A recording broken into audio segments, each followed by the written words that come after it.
just weren't that many ahead of us. When I went through pilot training, we had a female instructor in our T-38 squadron, but I never flew with her, and I didn't really know her, because we were off schedules. And then from there on out, to be honest with you, it was mostly just peers, and but for me that didn't matter. I am pretty gender neutral, I think, so I was perfectly happy to have male friends, male role models, male mentors, and they were incredibly giving, so it worked out fine.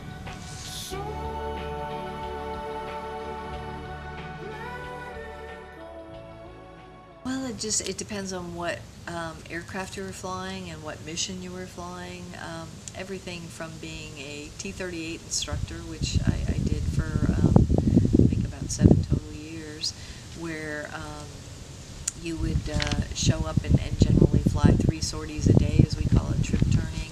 You'd go through a morning briefing with the students, where they'd get an emergency procedure, stand up, and be grilled on how they did that, and then you brief up for your mission, fly that, come back, debrief it, critique the student, and then turn around and rush into another briefing, fly, debrief, and those are really fatiguing, because you're just racing from one to the next, trying to cram all of it in, as much instructing as you could, into a 12-hour day. That was the max duty day we could have, because we had to have 12 hours off for crew rest, to make sure that we were well rested for the next day. So generally it was a 12-hour on, 12-hour off, 12-hour on, 12-hour off day. And in the early days we flew on the weekends as well. That was when we were able to get our flying proficiency in. So we would take jets and go cross country, and very often my husband and I would go to the same location, so we were living in Columbus, Mississippi, but then we'd go cross country to Atlanta or Cape Canaveral or Dallas or San Antonio, someplace to go get our flying proficiency in, but also to go someplace nice for the weekend, I guess. So that was just a standard if we were in training command.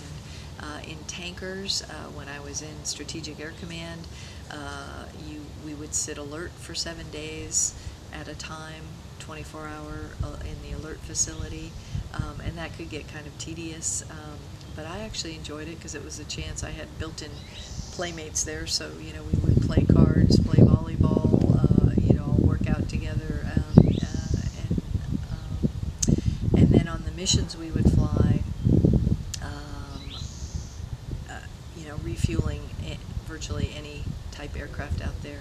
I was lucky enough to get into flying with the Special Operations Command AC-130s, so we would refuel them, and that was a very special mission where we would fly low-level refuelings, often at night on night vision goggles, which at the time were very new and not at all as good as they are today, so they could be pretty challenging missions, and got to fly the Panama, the first night of the Panama invasion, doing that.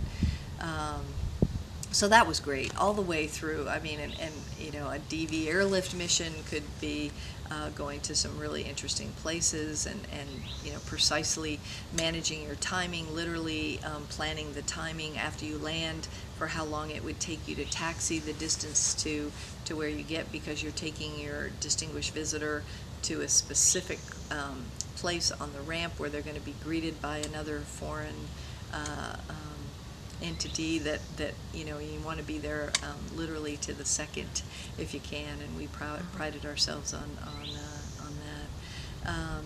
And then the last aircraft I flew when I was in Africa was the C-130 with the squadron in Germany, and flying that down into Africa. I absolutely loved that mission. I can still remember flying into a base we had in Ethiopia where we,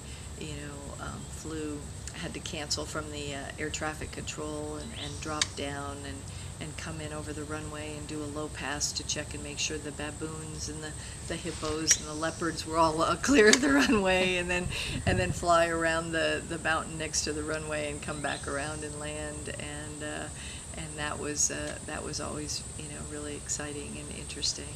So, one of the great things I thought about flying in my career was it was always different, and it was always exciting, whether you're flying with a student who was, not intentionally trying to kill you, but was always trying to kill you, or, if you were flying a tanker, flying in close proximity to another aircraft and going to a lot of different places. All of it was just absolutely exciting and interesting and never boring. Somewhere I will draw the line. The ground is hard. The treasure found.